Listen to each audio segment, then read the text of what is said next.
C2E2 here with my buddy Logan. We just saw Robin Lopez. I'm Invade. I just saw the guy from the Bulls, Robin Lopez. The guy's like 2 of me. Yeah, let me see, where's you at? I don't know. I can't miss him. Right? We're here. Miley's leading the way here. Oh, look at Logan's They're so quick. I think Henry got popped the boat with this, boy. wing.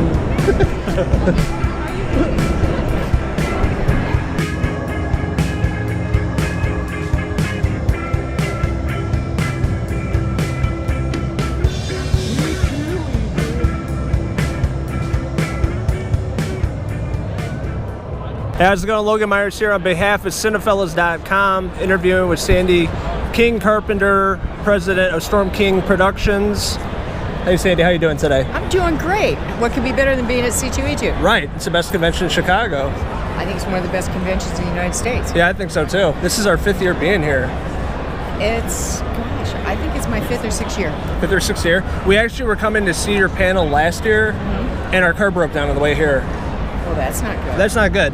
So, yeah, we were pretty bummed about that, but we're glad we get to finally meet you and talk about your comics and your life in general. So, you're an artist, producer, writer, and now comics. How did you go from doing film, producing, writing into comics? You know, it really came about because we had a property, Asylum, that we'd originally intended to have as a television show. And in the course of that, I usually have artwork done, that kind of thing, to do presentations. And having a discussion about where it would shoot, what the look would be. In the studio development people started saying, well, what about a sleepy little town? It was actually set in Los Angeles because we have the Santa Ana winds and the fires and it's dark and it looks like hell on earth. Right. And I said, well, no, it needs to be Los Angeles. It needs to have this look. It's like a character in the film. And some under-assistant development executive said, well, it's not like it's a graphic novel or anything we're matching to. And I looked at her and I went, actually it is. So I went home from the meeting and John said, so how'd it go? And I went, we're doing a comic book.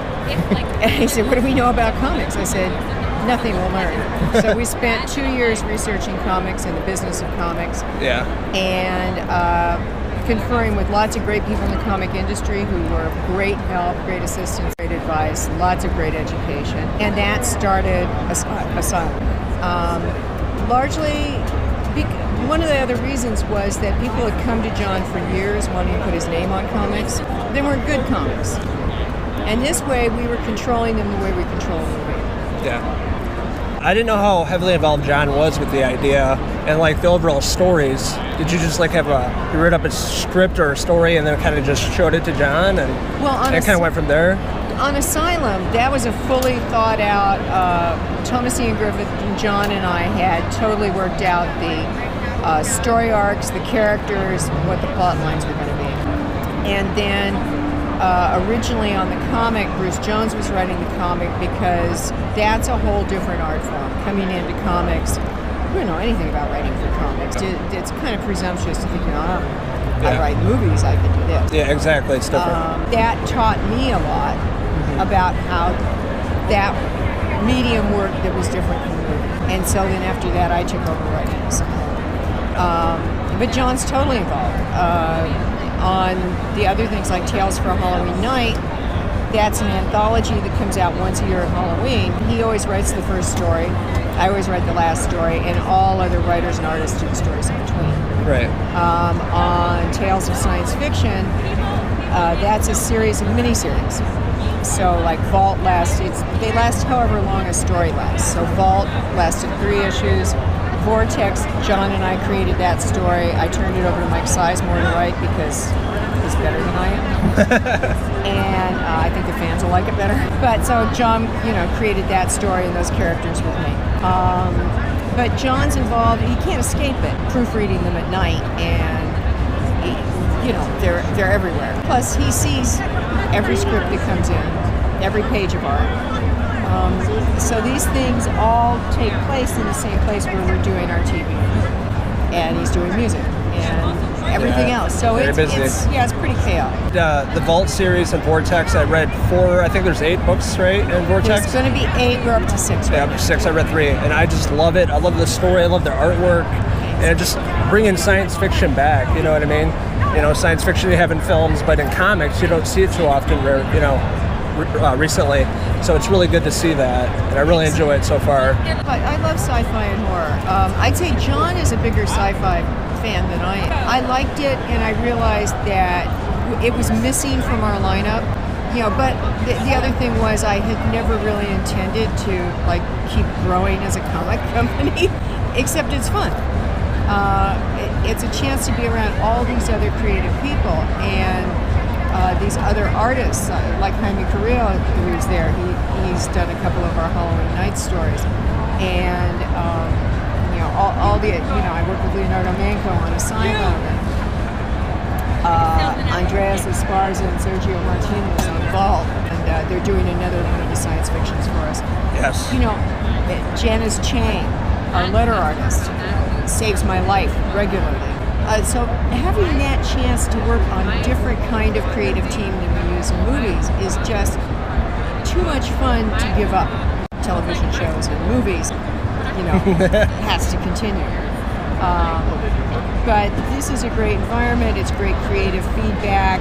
The comics, you have the ideas, you can write them, you can get them out, and so within 6 months, that product is out. Is there anything that really motivated you or inspired you in terms of science fiction or horror movies or TV shows that made you inspired to write this comic, put these comics out, this anthology series?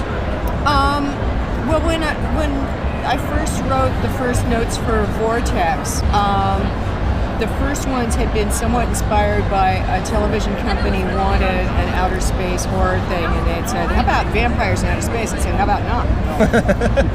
But it got me thinking about, okay, we need some outer space horror. What's cool? And what are the tropes as opposed to the cliches that would be cool to draw from, and how do we get there? What's real science? Because right now, real science is pretty tricky. Yeah, it is. And that's kind of one of the mandates to all the writers who are working on, right now we have 3 years of science fiction stories coming in. That's been an interesting juggling act. But one of the deals is I want this stuff to work with science and be somewhat believable. I'd found out some years ago that we have fans that are scientists and physicists, and they're big sci-fi fans. Makes sense. And we get messages from the guys that work in the Arctic and stuff like that, because they're thing fans. So let's not let them down. Literally, they work in that profession. You did this right, but you did that wrong. That's not correct in your book. Well, mostly they just dig what we do, and I'd like them to keep digging it. Science that's good enough to use. And when we're talking about that, do you have any favorite TV shows that you're watching right now, or film? I like a lot of the stuff on Netflix that's coming in from other countries. Really? Yeah. There's one, a Russian television show called The Method. I haven't seen that. Oh, it's awesome. Mark that down. Yeah. The Method. Yeah. We need a show to watch on Netflix. Yeah. We're obsessed. Yeah. It's really good. I like, there's a French one called Frozen Dead. That's Dead? Another great one. There's, I just think that they take a few more risks than we sometimes do in this country. So I just like cruising around at what everybody's doing around the world. It seems like that. Oh yeah, they're great. They're real depressed. Yeah, they are. Yeah. We watched that horror movie in the Nordic. Do you remember the name of that? With the monster? The Ritual. Yeah. Have you seen that? Yeah. That is phenomenal. Yeah, there's really good stuff. I mean, when you figure the girl with the dragon tattoo and all the Sig Larsson stuff, it's just really tasty, great drama that's got this really cool other edge. Yeah. And, again, my mantra is horror is a reaction, not a subject. And so I really like the writing that comes out where they dig deep. They don't just try and write splatter. And I'd rather be really creeped out and be suckered into those other layers. Yeah. And then just kind of go, oh, are you kidding me? That's where I go. I like the shows that really make you think, you know? Yeah. There's not a definite answer. It makes you think. And Life isn't all laid out for you, and it doesn't wrap up neatly. yeah, So, that's not how life is. no, it isn't. And, you know, I find that the people that are willing to dare to go there intrigue me more. With that being said, you're a family woman, you know, John, you have kids. How do you make time for all of this? You know, with him, films, and you're busy with TV and all that, and the comics. How do you make time for family? Well, when the kids were little, they just went along with us. Yeah. And, you know, they take we didn't go on locations till the younger one was 10, and then they could leave school, and everybody, you know, it's like a Partridge Family. And they did, you know, homework in the motorhome while I was doing payroll and things like that. Yeah. And they earned their comic book money aging wardrobe on location. In other movies was because it made for a more coherent lifestyle. Right. And now, like, the kids are grown and they tour with him. They're in his band. That's what I read about. I really wanted to see him on his music tour, doing all the music from the movies, and couldn't get tickets. We're really bummed out about that. There's some clips playing on the trailers over there from when he was here at Thalia Hall, and I think on the other tour as well. It sold out in like 10 seconds. Yeah. I was so bummed.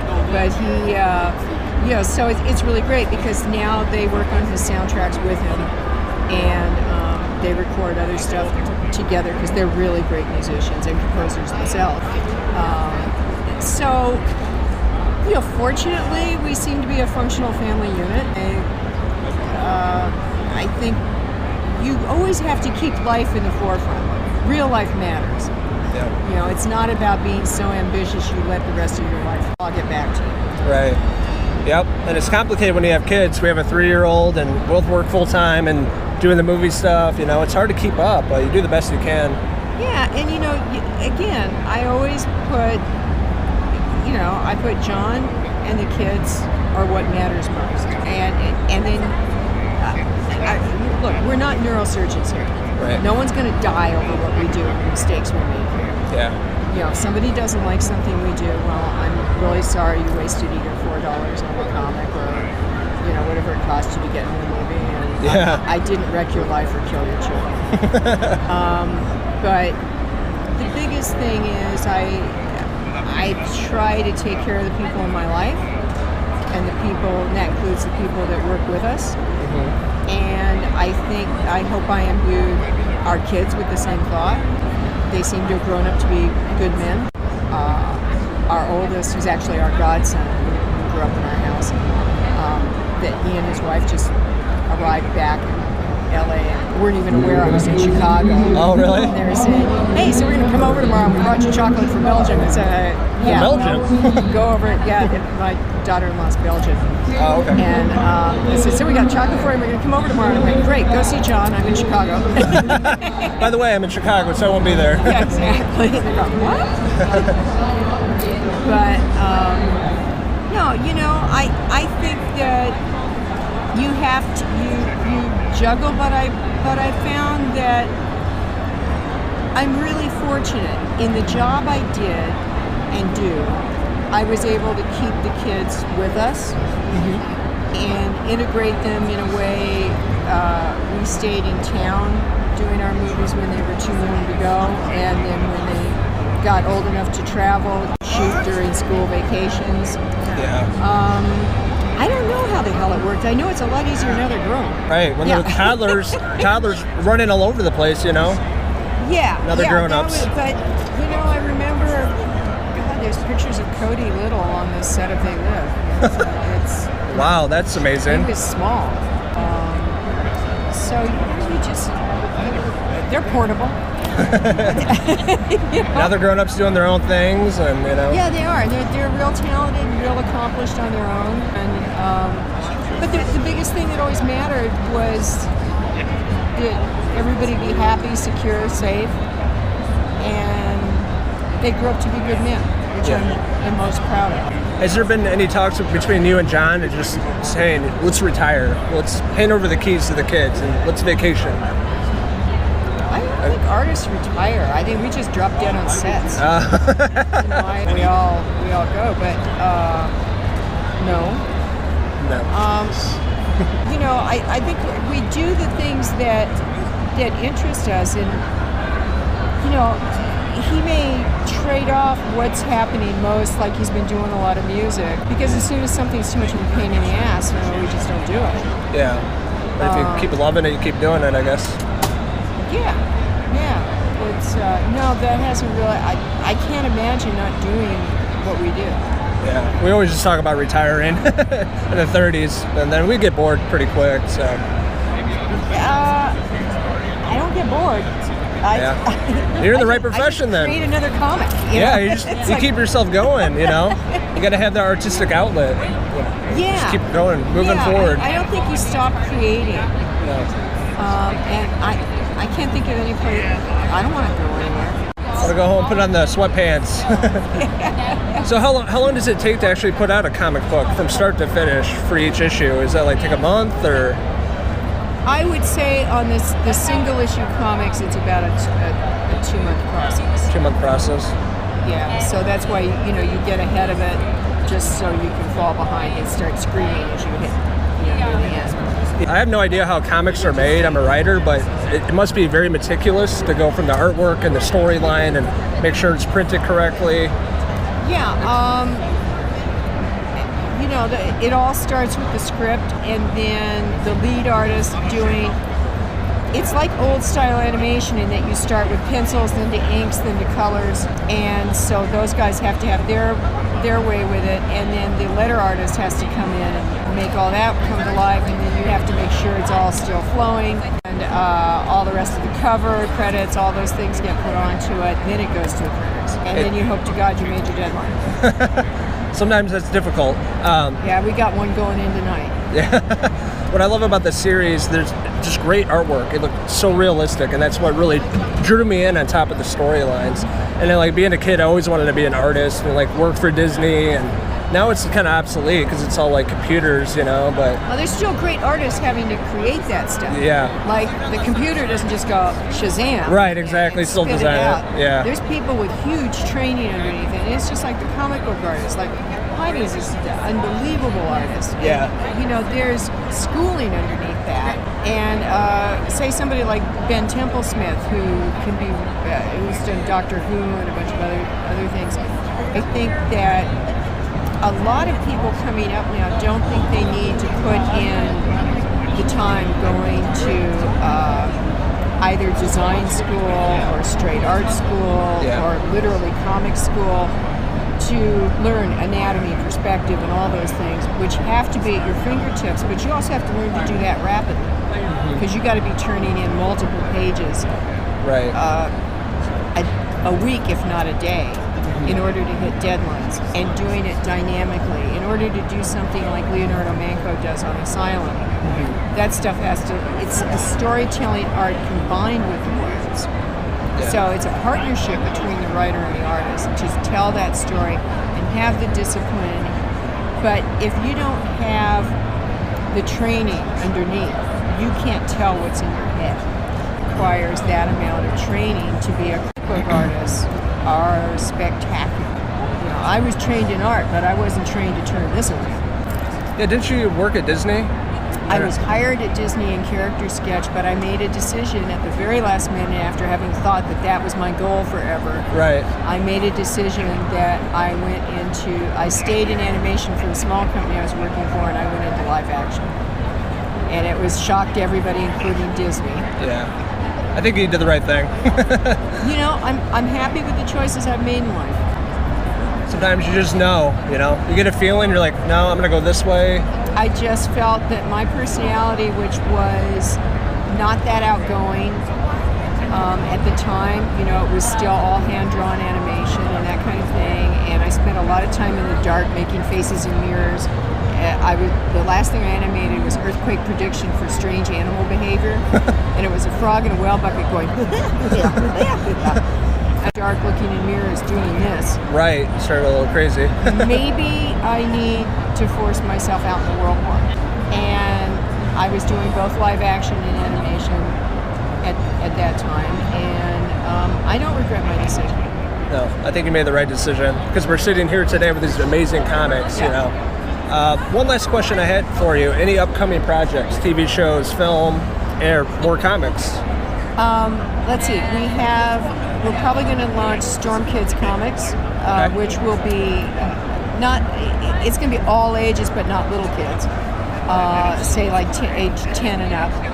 And that will start with a horror comic by Steve Niles, and Nat Jones is doing the art on that. And that'll have its formal announcement probably in New York. And I just think we can do one well that kids can read. Definitely. That doesn't talk down to them and still has issues and cool stuff in it. Right. And yet is appropriate. Our stuff is adult. And then we have a television show for sci-fi, which is based on the Tales for Halloween Night. Oh, yes. Looking forward to that. That'll be coming up. And we have a couple other TV shows coming, which I can't discuss or I'll be shot. Good to know. Lots of stuff coming our way. Yeah. Yeah. Can you let us know what your social media websites are, your website? So readers... Everything, if you go to stormkingcomics.com, Storm King Comics on Twitter, Storm King Comics on Instagram, we're everywhere. Everywhere. Okay, awesome. You're asking basically if John's going to be writing the score for the new Halloween? Yeah. Yeah. Can't discuss it. No comment. No comments. No, it's been announced. He's doing the score for Halloween. Excellent. It's going to be a good year. Good year for the Carpenters. So looking forward to Halloween coming out. Coming out this October. Well, it was really nice meeting you. Nice to meet you. Thank you for getting interviewed for Cinephellas, and we'll get this posted on our website. Thank you. Hopefully you have a good day and a good trip. You too. You call me up? Yes. How you doing? Logan and Molly Myers here, live from C2E2 in Chicago. Molly, what do you think? It's hot. It's awesome. We're both glistening because it's so hot here. We need something to drink. Like some Dasani. How much were those, sports? Huh? How much were they? $4 a bottle. Oh, That's okay. it, so it's a great deal. So that's all the Yeah. water we're getting today. Besides that, we're going to get some brewskis from Revolution later. Are you saying you're gonna get lit here later? I'm going to get turned up. Hell yeah. Until next time, cheese.